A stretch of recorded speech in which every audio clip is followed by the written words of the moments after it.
کربلا شناسی کے ذیل میں ہمیں یہ سمجھنے کی ضرورت ہے کہ کربلا میں دو رخ پیش کیے گئے ہیں۔ کربلا کے دو صفحے ہیں، ایک صفحے پر ظالموں کا ظلم ہے، ان کی جنایتیں ہیں، ان کا ستم ہے اور ان کی ناانصافی ہے، ان کا جبر ہے، قہر ہے،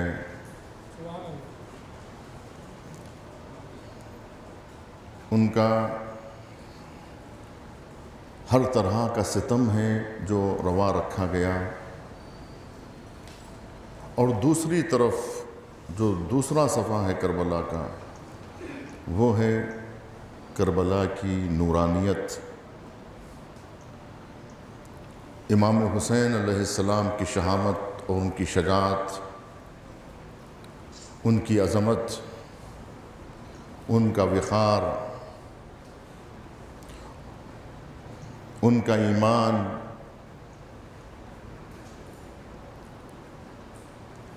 اور ان کے بچوں کا حوصلہ، ان کا صبر، ان کی استقامت، ان کا ظلم کے مقابلے میں، ناانصافیوں کے مقابلے میں ڈٹ کر مقابلہ کرنا اور استقامت کا ایسا مظاہرہ کرنا کہ جس میں ایک قدم بھی پیچھے نہ ہٹنا، یہ وہ صفحہ ہے کربلا کا جو نورانی صفحہ ہے۔ وہ جو پہلا صفحہ بیان کیا گیا تھا، اس سے ہمیں کیا سیکھنا ہے؟ دونوں صفحات سے ہمیں سیکھنا ہے۔ اس تاریخ کو زندہ رکھنے کا مقصد ہی یہی ہے کہ ہمیں دونوں صفحات سے سیکھنا ہے، جو نورانی صفحہ ہے اس سے بھی سیکھنا ہے، اور جو ظلمانی صفحہ ہے، جو تاریک صفحہ ہے کربلا کا، اس سے بھی ہمیں سیکھنا ہے۔ اگر ہم سیکھنے میں ذرا سا بھی کوتاہی کیے اور ایک صفحے کو زیادہ پیش کیا اور دوسرے صفحے کو کم پیش کیا، اگر ہم نے ایک درس ہم نے پڑھا اور دوسرا درس نہیں پڑھا، تو اس میں ہو کیا جائے گا؟ ہماری زندگی کا بیلنس، ہماری زندگی کا توازن جو ہے وہ بگڑ جائے گا، وہ بگڑ جائے گا۔ کسی بھی ایک پلے کو ہم بھاری کر دیں تو دوسرا پلہ نیچے چلا جائے۔ ہم جس کو زیادہ توجہ دیں گے، اگر ہم نے ظالموں کا ظلم زیادہ بیان کیا اور ادھر جو نورانی صفحہ ہے اس کو ہم نے جو ہے کم رنگ کر دیا، تو ہو کیا جائے گا کہ امام حسین کی جو توانائی ہے، امام حسین علیہ السلام کی جو طاقت و قدرت ہے، امام حسین علیہ السلام کی جو شہامت و شجاعت ہے، امام حسین علیہ السلام کا جو صبر و استقامت ہے، وہ ہمیں سمجھنے کا موقع نہیں مل سکے گا۔ پھر کیا ہوگا؟ صرف ظالموں کا ظلم بیان کیا جائے گا اور امام حسین کے مقابلے میں ناتوانی بیان کی جائے گی، تو ایسا معلوم ہوگا کمزوروں کو، نہتوں کو اور ایسے لوگوں کو کہ جو غریبوں کا کاروان جو بغیر مقصد کے آیا تھا، اسے اچانک گھیر کے کچھ لٹیروں نے، کچھ ظالموں نے انہیں قتل کر دیا۔ تو اس کا مطلب یہ ہے کہ تفسیر کربلا اور حقیقت کربلا واضح نہ ہو سکے گی، جس کی وجہ سے، اور یہ سب کیوں بیان کیا جاتا ہے؟ جب ادھر کی صفحے پہ پوری توجہ دی جاتی ہے کہ انہوں نے ظلم کیا، انہوں نے ظلم کیا، تو انہیں کہنا پڑتا ہے کہ ظلم کیا کس پر؟ ناتوانوں پہ ظلم کیا، کمزوروں کو مارا، ہے نا؟ تو یہ جبکہ غلط بات ہے، ہمیں رونا ہے، صحیح ہے رونا ہے، مگر کس پر رونا ہے یہ بھی تو سمجھنے کی ضرورت ہے۔ کس پر رونا ہے، کس پہ گریہ کرنا ہے؟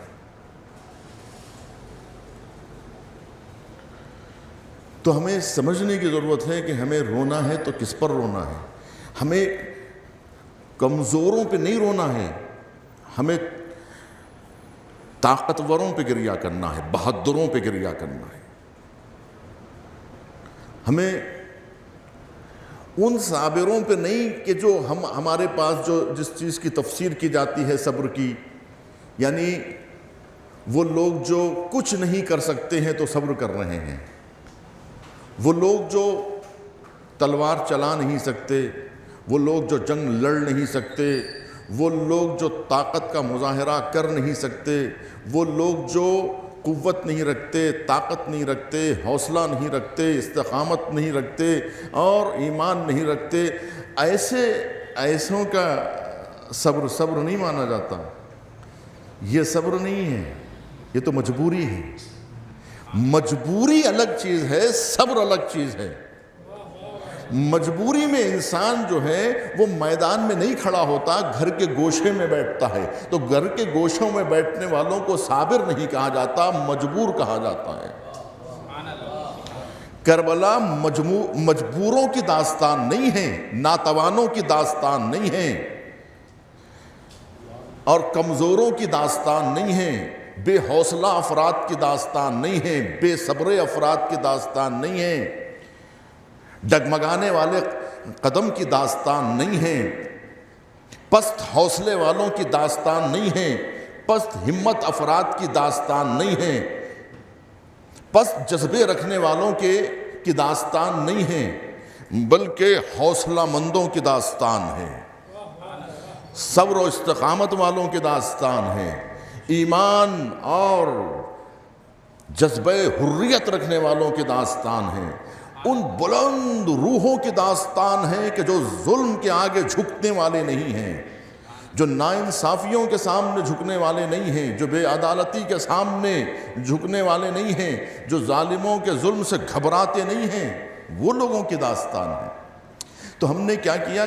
کربلا کی تفسیر جو کیا ہے نا، اس میں بہت گڑبڑ کر دیا. اس کی وجہ یہ ہوئی کہ جس کو بیان کرنا چاہیے تھا انہوں نے بیان چھوڑ دیا، اور جن کو نہیں بیان کرنا چاہیے تھا انہوں نے اس چیز کو اپنے ہاتھ میں لے لیا، کہا ہم بیان کریں گے تفسیر کربلا. کیا مشکل بات ہے تفسیر کربلا بیان کرنا؟ لوگوں نے اتنا آسان سمجھ لیا. ہاں ٹھیک ہے، اس کے اندر شریک ہونا تو آسان ہے، لیکن تفسیر کربلا ایسے ہی مشکل ہے جیسے تفسیر قرآن مشکل ہے. کیا ہر کوئی آدمی کہہ سکتا ہے کہ میں تفسیر کربلا بیان کروں گا؟ ہو سکتا ہے ایسا؟ ہر شخص آ کے کہے کہ لاؤ میں قرآن سمجھنا کیا بڑی بات ہے، لاؤ میں بیان کروں گا؟ کہتا ہے کوئی آدمی؟ اور آپ کسی سے بھی کہتے ہیں کہ ذرا قرآن کی تفسیر بیان کر دیجئے، کہتے ہیں آپ کسی سے بھی؟ راستہ چلنے والے سے کہتے ہیں کہ بھائی ذرا قرآن کی تفسیر بیان کر دیجئے، کہتے ہیں. کسی بچوں سے کہتے ہیں کہ ایک 4 سال کے بچے سے 2 سال کے بچے سے کہتے ہیں ذرا قرآن کی تفسیر بیان کیجئے، ہم لوگ سننا چاہ رہے ہیں، ہے نا؟ تو جس طرح سے تفسیر قرآن مشکل ہے ویسے ہی تفسیر کربلا بھی مشکل ہے.